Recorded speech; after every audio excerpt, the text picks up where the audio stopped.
probably well, just for iconic. I mean, everyone says the Millennium Falcon, don't they? Because it's, but really, I like the TIE Fighters. I like the X-wings. Yeah, I mean, the Naboo Royal Ship's quite nice, silver one. My name's Keith Guppy. I'm a massive Star Wars fan, and I've been a collector for nearly 30 years.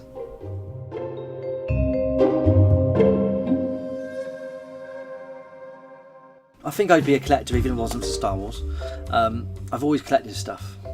My dad sells tools, so I used to collect brass spirit levels at one point in time.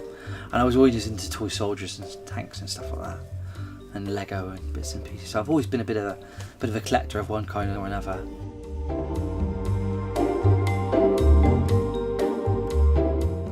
My earliest memory of getting into Star Wars, I guess, was Christmas Day in about 1982, getting an AT-AT and some other figures for Christmas from my parents. I remember taking the AT-AT around the village like it was a dog and walking it round to my mate's house and having fights and, you know, Star Wars fights, galactic battles and stuff as you do when you're 10.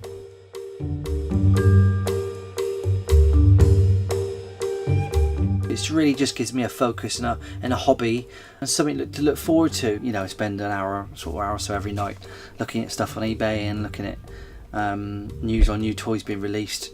Yeah, so that's quite exciting. That's when you find something you never knew existed or a different version of something. That's quite exciting.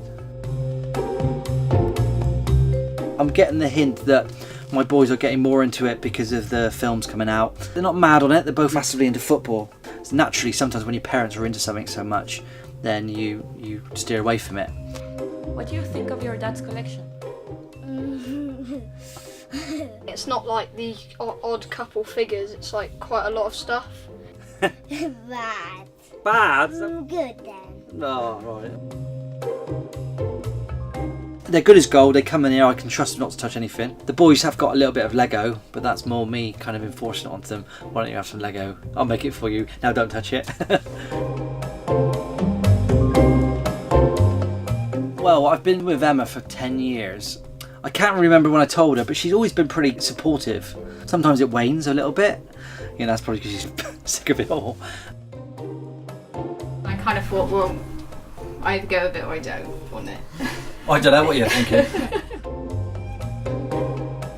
She's fine with it in here. It's when it starts extending down the house and down the stairs, and I've got a bit of a trade-off to be had and a bit of a negotiation. For me to go anywhere else, well, I don't know. It's going to be difficult.